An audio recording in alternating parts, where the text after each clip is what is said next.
important este projecte en el qual no només és un gran projecte social, perquè estem parlant de diverses infraestructures que atenen a diverses problemàtiques de vulnerabilitat social, ja sigui les persones majors, les persones amb algun tipus de discapacitat, la infància, els xiquets i xiquetes, i també a la gent jove a través d'aquest alberg, és a dir, serà un gran complex d'infraestructures socials en les quals tindrem infraestructures d'oci, residencials, de dia, terapèutiques i també d'inserció o d'acollida com pot ser el centre per a xiquets i xiquetes. Al marge d'això, jo també vull destacar una cosa, a banda d'un gran projecte social, és un gran projecte urbanístic en el sentit de que cus tota aquesta part de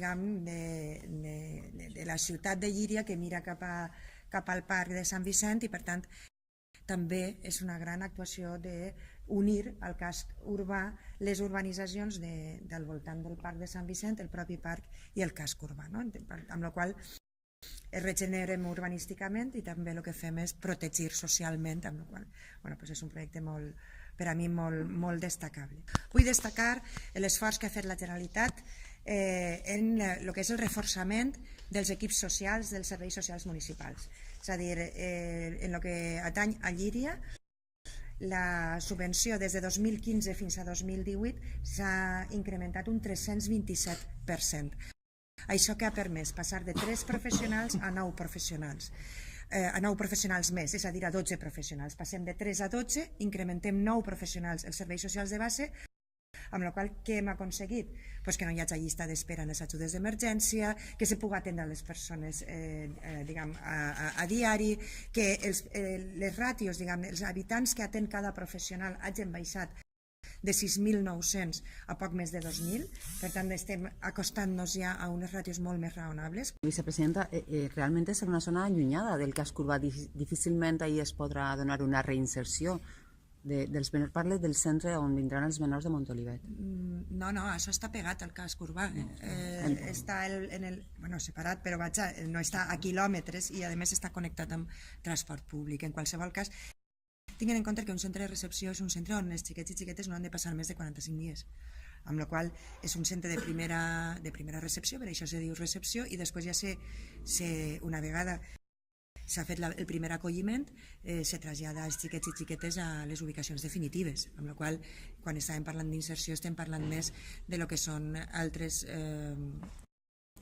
servicis que van en aquest complex, com és la part formativa, la part sociosanitària. La Generalitat el que estableix són les prioritats de tota la comunitat, no la prioritat d'un municipi en concret.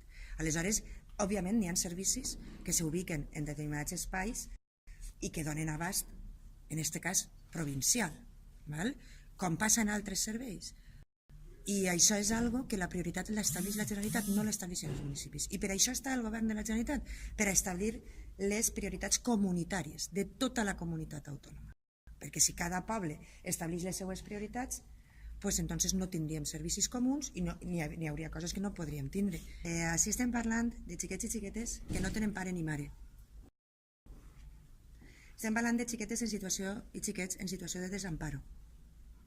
Aleshores, a mi m'agradaria que les persones que alcen la veu dient que no volen un centre de recepció agarraren a un xiquet o una xiqueta de 14 anys que acaba de baixar d'una patera a les 5 del matí, tremolant de fred, li miren als ulls i li diguen no te volem ací. Ja que som tan valents, a lo millor ens donem compte que en una societat democràtica avançada tot el món té que tindre acollida. O a un xiquet o una xiqueta que viu en una casa on els seus pares són un perill per a ell, perquè li peguen, o el maltracten, o li apaguen cigarrillos en la pell, doncs anem a aquest xiquet o aquesta xiqueta de 12, 13, 14 anys i li diguem no te volem ací. A mi me pareix que així s'han de dir les coses com són. Estem parlant de xiquets i xiquetes que no tenen pare o mare o que els seus pares són un perill per a ells. I que són una prioritat per a aquest govern, perquè és la part més vulnerable de la nostra societat. Perquè un xiquet o una xiqueta que no té pare ni mare és de les persones més vulnerables de la nostra societat. I com a democràcia avançada i societat civilitzada tenim l'obligació d'acollir-los, d'educar-los, de mostrar-los afecte per a que se convertisquen en persones adultes felices, persones adultes a un projecte de vida que valga la pena. D'això és del que estem parlant.